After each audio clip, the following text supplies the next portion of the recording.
আসসালামু আলাইকুম। আশা করি সবাই ভালো আছেন। কোরিয়াতে আসার পর এটা আমার প্রথম ভিডিও। ইতিমধ্যে পরীক্ষা শুরু হয়ে গেছে।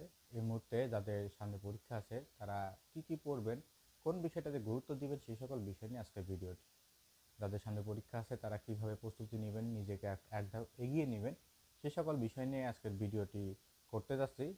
আশা করি ভিডিওটি পুরোটা দেখবেন, তাহলে অনেক অজানা বিষয় জানতে পারবেন যে এই মুহূর্তে আপনাদেরকে কোন বিষয়টা বেশি বেশি পড়া উচিত এবং কিভাবে প্রিপারেশনটা নেওয়া উচিত।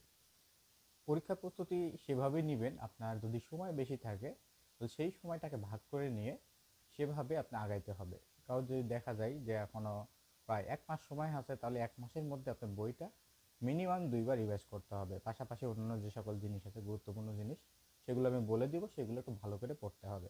তো যাদের পরীক্ষা খুব নিকটে, 2 4 5 দিন অথবা 1 সপ্তাহ 15 দিন আছে, তারা কি বিষয়ে পড়বেন সে বিষয়গুলো নিয়ে আলোচনা করব। ভিডিওটা পুরোটা দেখুন, আশা করি সে বিষয়ে সকল বিষয় নিয়ে জানতে পারবেন। আমাদের মধ্যে সবচেয়ে বড় সমস্যা হয় প্রশ্ন বোঝা। এই প্রশ্ন না বোঝার কারণে অনেক সময় আমরা সহজ প্রশ্নগুলো উত্তর করতে পারি না।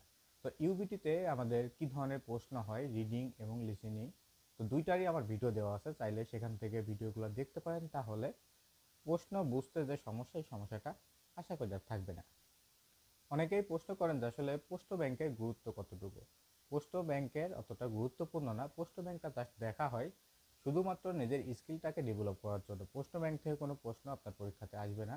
মূল পড়াটা আপনাকে বই থেকে পড়তে হবে। যেমন অনেকে আছে মডেল টেস্ট দেয় বই পড়া বাদ দিয়ে, আবার বই পড়া বাদ দিয়ে প্রশ্ন ব্যাংক দেখছে। তো এগুলা বাদ দিতে হবে, কারণ মূল পড়াটা আমাদের বইয়ের মধ্যে। আমরা মূল পড়াটা পড়বো বই থেকে, এবং নিজেদের স্কিলটাকে ডেভেলপ করার জন্য কতটুকু পড়তে পারছি আমি, সেটুকু কতটুকু আউটপুট দিতে পারি, এই সকল বিষয় জানার জন্য প্রশ্ন ব্যাংক এবং মডেল টেস্ট দিতে হবে। তবে অবশ্যই মূল বইয়ের পাশাপাশি মূল বইটা পড়বেন, তার কাছ সেখান থেকে কিছু সময় বের করে নেবেন, সেই সময়টা প্রশ্ন ব্যাংক এবং মডেল টেস্টের পিছনে ব্যয় করবেন। তাই দেখা যাবে আমাদের পরীক্ষাতে কি ধরনের প্রশ্ন হয় সে প্রশ্নগুলো নিয়ে আইডিয়া পাওয়া যাবে, এবং মডেল টেস্ট দিলে কিভাবে ওই নির্ধারিত সময়ের মধ্যে প্রশ্নগুলো সমাধান করা যায় সেই সকল বিষয় নিয়ে আইডিয়া পাওয়া যাবে, এবং পরীক্ষার হলে গিয়ে সেই সময়ের মধ্যে সেগুলো উত্তর করার একটা দক্ষতা বাড়বে। এই জন্য আমি সবাইকে সাজেস্ট করব প্রতিদিন মিনিমাম একটা হলেও মডেল টেস্ট দিবেন। এখানে মডেল টেস্ট দেওয়ার জন্য আপনারা মডেল টেস্ট কোনো কোচিং সেন্টার থেকে কিনে নিতে পারেন, অথবা বিভিন্ন অ্যাপস আছে, সেই অ্যাপস থেকে মডেল টেস্ট দিতে পারেন। আবার কিছু অ্যাপস আছে যেখানে টাকা দিয়ে ওই সেটগুলো কিনতে পাওয়া যায়, সেখান থেকে চাইলে কিনে নিতে পারেন। এখন থেকে আপনাকে যে সকল বিষয় বেশি বেশি করতে হবে সে সকল বিষয় একটু বলি। আমাদের যে মূল টেক্সট বই আছে, এই টেক্সট বইটা ভালো করে পড়তে হবে। বিশেষ করে সব তথ্যগুলা রেগুলার প্র্যাকটিস করবেন। এর জন্য আমার দুইটা না তিনটা ভিডিও দেওয়া আছে।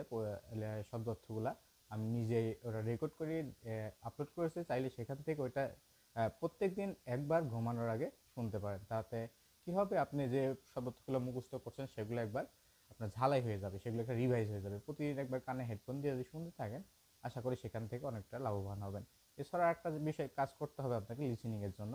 আমাদের বইয়ের যে ডায়লগ আছে, সেই ডায়লগগুলা রেগুলার একবার 6 থেকে 50 পর্যন্ত শেষ করতে হবে। কারো যদি 6 থেকে 50 সমস্যা হয়, তো মিনিমাম 6 থেকে 45 অধ্যায় পর্যন্ত ভালো করে শেষ করতে হবে। শেষ করা বলতে বোঝাচ্ছে রেগুলার, অর্থাৎ প্রতিদিন একবার 6 থেকে 45 অথবা 6 থেকে 50 পর্যন্ত লিসেনিংটা একবার শুনে শেষ করবেন। এই ধরনের ভিডিও আমার অলরেডি ইউটিউবে আপলোড করা আছে, চাইলে সেখান থেকে ডাউনলোড করে হোক অথবা ইউটিউব থেকেও সেখানে ঘুমানোর আগে একবার কানে হেডফোন দিয়ে শুনতে পারেন। তো লিসেনিংগুলো কীভাবে শুনবেন, লিসেনিংগুলো শোনার সময় লক্ষ্য রাখবেন যে আপনি লিসেনিংটা যখন শুনছেন তখন ওই লিসেনিংটা ঠিকঠাক আপনি বুঝতে পারছেন কিনা। যে কথোপকথনটা আপনার সমস্যা হবে সেটা একটু ভালো করে রিভাইজ করে নেন, সেটা বারবার দেখে দেখে শুনতে থাকেন, দেখবেন একসময় ওইটা আপনার ক্লিয়ার হয়ে যাবে। ঠিক সেভাবে যে কয়টা সমস্যা থাকবে সেগুলা আপনি ওইভাবে বই থেকে দেখে দেখে শুনবেন, কয়েকবার দেখে দেখে শুনবেন, এবং সব তথ্যগুলো একবার রিভাইজ করে নেবেন এবং বোঝার চেষ্টা করবেন, তাহলে দেখবেন ওটা ক্লিয়ার হয়ে যাবে। এই লিসেনিং নিয়ে আমাদের অনেকেরই ভয় থাকে। লিসেনিং কিন্তু খুব একটা কঠিন হয় না। আমাদের পরীক্ষাতে সবচেয়ে বেশি মার্ক পাওয়া যায় লিসেনিংয়ে। আশপাশে খোঁজ নিয়ে দেখবেন যারা পাস করছে তাদের দেখবেন লিসেনিংটাতে বেশি মার্ক আসে। লিসেনিংটা খুব একটা কঠিন হয় না, আমাদের বইতে যেভাবে বলে ঠিক সেভাবে। তো লিসেনিং শুনলে আমাদের কি কি লাভ হইতে পারে, যে লিসেনিংটা কিভাবে বলে, একটা শব্দ তো দেখা যাচ্ছে আমরা মুখস্থ করছি, আসলে কোরিয়ানরা সেটা কিভাবে বলে সেটা কিন্তু আমরা জানি না। এজন্য লিসেনিংটা যদি শুনেন তাহলে ওদের যে ওই শব্দটা কিভাবে মুখ দিয়ে বের করছে, ওটা কেমন শোনা যাচ্ছে, এগুলো একটা দক্ষতা বাড়বে। আর হুবহু যেরকম আসবে এরকম কিছু না। লিসেনিংটা শুনলে আপনার শোনার দক্ষতা বাড়বে এবং শোনার সঙ্গে সঙ্গে ওই যে কি বলছে এটা বোঝার একটা দক্ষতা বাড়বে। এই জন্য রেগুলার একবার হলেও লিসেনিং শুনতে হবে। যদি একবারে বেশি শুনতে পারেন তাহলে অবশ্যই খুব ভালো। যেহেতু প্রথমের দিকে মৎস্য, কনস্ট্রাকশন, শিপ বিল্ডিং এর পরীক্ষা হচ্ছে, যেহেতু ক্যাটাগরি ভাগ আছে এখানে, তো সেভাবে চিন্তা করবেন। আপনার যদি মৎস্য হয় দেখবেন আমাদের বইতে মৎস্যের একটা অধ্যায় আছে, যদি কনস্ট্রাকশন হয় তাহলে আমাদের বইতে দেখবেন কনস্ট্রাকশন একটা অধ্যায় আছে। এই অধ্যায়টার A to Z কোনো কিছু যেন বাদ না যায়, এখান থেকে একটা ফুটা সেটা বাদ দিবেন না। একটু ভালো করে পড়বে অধ্যায়টা, দেখবেন যে আপনার ক্যাটাগরি ওয়াইজ যদি প্রশ্ন হয়ে থাকে ওইখান থেকে একটা দুইটা প্রশ্ন পেতে পারেন আপনি। এখন কিছু গুরুত্বপূর্ণ বিষয় নিয়ে বলি, যাদের পরীক্ষা খুব নিকটে এই বিষয়গুলোতে বেশি গুরুত্ব দিবেন। আমি এখন যে বিষয়গুলো বলবো এখান থেকে মিনিমাম আপনি 8 থেকে 10টা প্রশ্ন পেতে পারেন। যেমন প্রথমে আছে ঘড়ি, ঘড়ি থেকে একটা প্রশ্ন আপনি পেতে পারেন। এরপরে একক, একক থেকে একটা প্রশ্ন আসতে পারে। দাম, অর্থাৎ কোনো দাম লেখা থাকবে সেটা আপনি শুনে বাছাই করতে হবে, এরকম প্রশ্ন। বস্তুর অবস্থান, এটা প্রায় সেটে অর্থাৎ 90% প্রশ্ন সেটে এইরকম টাইপের একটা করে প্রশ্ন থাকে। এছাড়াও কিছু কমন প্রশ্ন আছে যেগুলো আপনার পরীক্ষাতে দেখা যাচ্ছে ঘুরে ফিরে আসে, এগুলো আপনি বেশি বেশি প্র্যাকটিস করতে হবে। যেমন খেলাধুলা, খেলাধুলা অধ্যায় থেকে আপনি মিনিমাম একটা প্রশ্ন পাবেন। একটা প্রশ্ন আপনার খেলাধুলা অধ্যায় থেকে থাকবে। এটা খেলাধুলার যে অধ্যায়টা আছে আমাদের, অর্থাৎ সুইমিং শখ, এই অধ্যায়টা একটু ভালো করে পড়বেন, এখান থেকে একটা প্রশ্ন পাওয়ার সম্ভাবনা অনেক বেশি। ক্যালেন্ডার থেকে অনেক প্রশ্ন হয়, ক্যালেন্ডারটা খুব ভালো করে দেখবেন। ক্যালেন্ডার নিয়ে ইতিমধ্যে আমার ভিডিও দেওয়া আছে, সেখান থেকে দেখতে পারেন। ঘড়ি প্র্যাকটিস করার জন্য আমার ভিডিও দেওয়া আছে, চাইলে সেখান থেকে শুনে শুনে আপনি লিসেনিংয়ে যত ঘড়ি আসবে সেটা আপনি শুনে প্র্যাকটিস করে নিতে পারেন। এরপর আসছে সবথেকে গুরুত্বপূর্ণ বিষয় গ্রাফ। গ্রাফ নিয়ে ইতিমধ্যে আমার 4টা ভিডিও দেওয়া আছে। তো এর মধ্যে থেকে আপনি পরীক্ষাতে প্রশ্ন পাবেন গ্রাফে। ইতিমধ্যে দেখা যাচ্ছে যে প্রত্যেকটা সেটে 4 থেকে 5টা, মিনিমাম 4টা গ্রাফের প্রশ্ন থাকছে। গ্রাফের এই প্রশ্নগুলো যদি আপনি ভালো করে সমাধান করতে পারেন তাহলে আপনার স্কোরটা দেখবেন অনেক একটা হাই লেভেলে চলে আসবে। তো গ্রাফ নিয়ে অলরেডি আমার 4টা ভিডিও দেওয়া আছে, ভিডিওগুলো একটু ভালো করে দেখেন। যে কোনো ধরনের গ্রাফ দেওয়া হোক না কেন আপনি খুব সহজে উত্তর করতে পারবেন। যদি এখনও দেখে না থাকেন সেটা দেখে নেন, যদি দেখেও থাকেন তাহলে একবার রিভাইজ করে নেন, যাদের পরীক্ষা খুব কাছাকাছি। আশা করি গ্রাফ নিয়ে চিন্তা করতে হবে না। এছাড়াও ID card, prescription, menu card, এগুলো থেকে প্রশ্ন থাকে। এই যে কয়টা আমি বললাম, এখন আমি যেভাবে বলছি এভাবে একটু নোট করে নেবেন। তো দেখবেন এইখান থেকে মিনিমাম আপনি 8 থেকে 10টা প্রশ্ন আপনার চলে আসবে। আমাদের আরেকটা সমস্যা আছে শূন্যস্থান। শূন্যস্থান নিয়ে আমাদের ম্যাক্সিমাম মানুষেরই সমস্যা থাকে। তো শূন্যস্থান এটা আসলে ওইভাবে কোনো টেকনিক্যালি কোনো কিছু কাজে লাগবে না। এটার জন্য একটা আলাদাভাবে আপনাকে প্রিপারেশন নিতে হবে, হার্ড প্রিপারেশন। এর জন্য আমাদের শব্দ অর্থটা একটু ভালো জানা থাকতে হবে এবং গ্রামাটিক্যাল ব্যবহারটা ভালো জানা থাকতে হবে। তো শব্দ অর্থ গ্রামারটা যদি ভালো করে আপনি বুঝতে পারেন যে কোনো ধরনের শূন্যস্থান সমাধান করতে পারবেন। শূন্যস্থান সমাধান করার জন্য একটা কাজ করবেন, যেটা আমাদের বইতে যত শূন্যস্থান আছে প্রত্যেকটা শূন্যস্থান বুঝে বুঝে শেষ করার চেষ্টা করেন। আশা করি এইগুলো আসবে না, তবে এই ক্যাটাগরি প্রশ্ন পাবেন এবং কিভাবে উত্তর করতে হবে ওখান থেকে আপনি একটা আইডিয়া করে নিতে পারবেন যে কিভাবে উত্তরগুলো হচ্ছে। তো এখানে আমি একটা কথা বলি, অনেকে মনে করেন শূন্যস্থান শুধু আমাদের প্রশ্ন অর্থাৎ বোধিত অনুশীলনী প্রশ্ন এখানে আছে, শুধু এখানে না, আমাদের বইতে দেখবেন বিভিন্ন জায়গাতে, একটা অধ্যায়ের বিভিন্ন জায়গাতে শূন্যস্থান আছে। যেমন গ্রামারের নিচে অনেকগুলো শূন্যস্থান দেওয়া আছে।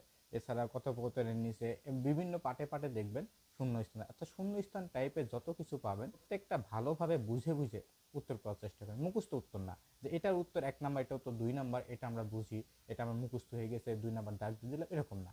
জাস্ট বুঝে বুঝে আপনি মুখস্থর মতো করে 10টা সমাধান করার থেকে বুঝে বুঝে 2টা সমাধান করবেন, সেটা আপনার অর্জন থাকবে এবং সেটা দিয়ে আপনি পরীক্ষা দিতে পারবেন। এর জন্য এটা মুখস্থর মতো করে না করে বুঝে বুঝে পড়ার চেষ্টা করেন, বুঝে বুঝে উত্তর করার চেষ্টা করেন, তাহলে শূন্য স্থান নিয়ে আর চিন্তা করতে হবে না। যদি এগুলো করার পরও আরও সময় পান তাহলে আমাদের প্রশ্ন ব্যাংকে দেখবেন অনেকগুলো শূন্যস্থান দেওয়া আছে, এগুলো একবার সমাধান করে নিতে পারেন, তাহলে একটু অ্যাডভান্টেজ পাবেন। এছাড়াও প্রশ্ন ব্যাংকের শূন্যস্থান নিয়ে আমি পুরো ভিডিও আমার দেওয়া আছে প্রশ্ন ব্যাংকের, এটা চাইলে ওখান থেকে দেখে নিতে পারেন। বড় প্রশ্ন নিয়ে অর্থাৎ প্যাসেজ প্রশ্ন নিয়ে অনেকের সমস্যা মনে করেন। তো আসলে বড় প্রশ্নগুলা উত্তর করার মতো মজার প্রশ্ন আর ইউবিটি পরীক্ষাতে নাই, কারণ উত্তরগুলো ওইখানে দেওয়া থাকবে প্যাসেজটার মধ্যে, জাস্ট ওইখান থেকে আমাদেরকে বাছাই করতে হবে। এখানে ভুলও থাকতে পারে, সঠিকটা বাছাই করতে হতে পারে। তো ওই প্যাসেজটার আলোকে আমাদের অপশন থেকে বাছাই করতে হয়। তো প্যাসেজটা ভালো করে যদি পড়ে বোঝা যায় তাহলে ওই অপশন থেকে অনায়াসে খুব সহজেই এগুলো উত্তর করা যায়। এর জন্য কী করবেন, আমাদের বইতে যে ইম্পর্টেন্ট সংস্কৃতিগুলো আছে সংস্কৃতিগুলো একটু ভালো করে পড়বেন এবং আমাদের বইতে কথোপকথন যেগুলো আছে সেগুলো ভালো করে রিডিং করবেন এবং যে প্রশ্নগুলো দেওয়া আছে প্রশ্নগুলো ভালো করে সমাধান করলে ভালো একটা স্কোর করতে পারবেন এখান থেকে। লিসেনিংয়ে 2 থেকে 3টা প্রশ্ন আসে যে প্রশ্ন নিয়ে অনেকেরই সমস্যা থাকে, নামজা এবং ইয়োজা। তো নামজা এবং ইয়োজা এই প্রশ্ন সমাধান যদি খুব ভালো করে করতে চান তাহলে ওই যে প্রথমের দিকে কিন্তু বলে আসছি আমি, রেগুলার লিসেনিং শুনতে হবে। কোনগুলা?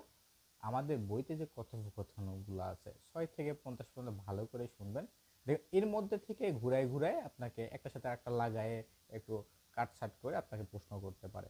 তো নামজা ইউজের প্রশ্নগুলো কীভাবে উত্তর করতে হয় সেটা নিয়েও আমার ওই লিসেনিংয়ে যে প্রশ্ন দেওয়া আছে, প্রশ্ন কীরকম টাইপের হয় সেখানে বলে দিছি আমি, জাস্ট ওইটা একটু দেখেন তাহলে অনায়াসে ওইগুলো উত্তর করতে পারবেন। নামজা ইউজের যে প্রশ্নগুলো আছে এটা অনেকে কঠিন মনে করেন, আসলে কঠিন কিছু না, ওই গল্প বলে একটা গল্পের মধ্যেই কিন্তু আছে, জাস্ট ওটা সুন্দর করে ভালো করে শুনতে হয়। শুনতে ভালো করে শুনতে পারলে সেখান থেকে উত্তর করা খুবই ইজি হয়। এর জন্যই আমি বলি যে রেগুলার লিসেনিং শোনার জন্য। আপনি যদি রেগুলার লিসেনিং শোনেন তাহলে ওই যে ওখান থেকে কীভাবে উত্তরটা বের করতে হবে, উত্তর বের করার দক্ষতা এবং লিসেনিংটা শোনার সঙ্গে সঙ্গে সেই লিসেনিংটা বোঝা, এই দক্ষতা বাড়বে। এই জন্য রেগুলার লিসেনিং শুনবেন। এই লিসেনিং যে শুনবেন এটার পাশাপাশি আরেকটা কাজ করতে হবে, আমাদের বইতে 6 থেকে 50 অধ্যায় পর্যন্ত যতগুলা অনুশীলনী প্রশ্ন, বর্ধিত অনুশীলনী প্রশ্ন আছে, লিসেনিং প্রশ্ন এবং রিডিং প্রশ্ন, এটা কয়েকবার, একবার না, পরীক্ষার আগ পর্যন্ত প্রায় 4-5 বার বুঝে বুঝে সমাধান করার চেষ্টা করবেন। তাহলে লিসেনিং এবং রিডিংও দেখবেন খুব ভালো একটা রেজাল্ট করতে পারবেন। তো আমাদের বইতে লিসেনিংয়ের জন্য যে প্রশ্নগুলো দেওয়া আছে এটা নিয়ে আমার ভিডিও দেওয়া আছে। আপনি যদি মনে করেন যে আপনার দেখতে সমস্যা হচ্ছে, জাস্ট 2 ঘন্টার মতো সময় লাগবে। আপনি যে ভিডিওটা অন করে দিয়ে ওটা শুনেন এবং উত্তরগুলো মার্কিং করে দিয়েছি আমি। 2-একটা ভুল আছে, গেলে এটা আসলে যখন আমি এডিটিংয়ের কাজ করতে গেছিলাম তখন হয়তো বা 2-একটা আমার মিস্টেক হয়ে গেছে। তো ওইগুলোকে সংশোধন করে নিয়ে ওই ভিডিওটা যদি আপনি একদিনে দেখে শেষ করতে না পারেন, 2 দিন নেন, না হলে 3 দিন নেন। তাহলে 3 দিন যদি নেন তাহলে আছে প্রতিদিন 40 মিনিট করে সময় দিলে সেখান থেকে আপনি ওই 3 দিনে 6 থেকে 50 পর্যন্ত অধ্যায়ের যে লিসেনিং প্রশ্নগুলো আছে অনায়াসে খুব সহজে শেষ করতে পারবেন। 3 দিনে শেষ করলেন, আবার শুরু করেন। এভাবে যদি আপনি কন্টিনিউ করতে থাকেন পরীক্ষার আগ পর্যন্ত, আশা করি আপনার রেজাল্ট ভালো হবে। তো ইতিমধ্যে পরীক্ষার যে অভিজ্ঞতা অনেকের কাছ থেকে জানতে পেরেছি, পরীক্ষা খুব একটা কঠিন হচ্ছে না। আপনাদের হতাশ হওয়া বা টেনশন হওয়ার কিছু নাই। টেনশন ফ্রি থেকে গুরুত্বপূর্ণ যে বিষয়গুলো বললাম এই বিষয়গুলো একটু বেশি বেশি রিভাইজ করেন, আশা করি ভালো রেজাল্ট করতে পারবেন। গুরুত্বপূর্ণ বিষয়গুলো আমি কি কি বলছিলাম?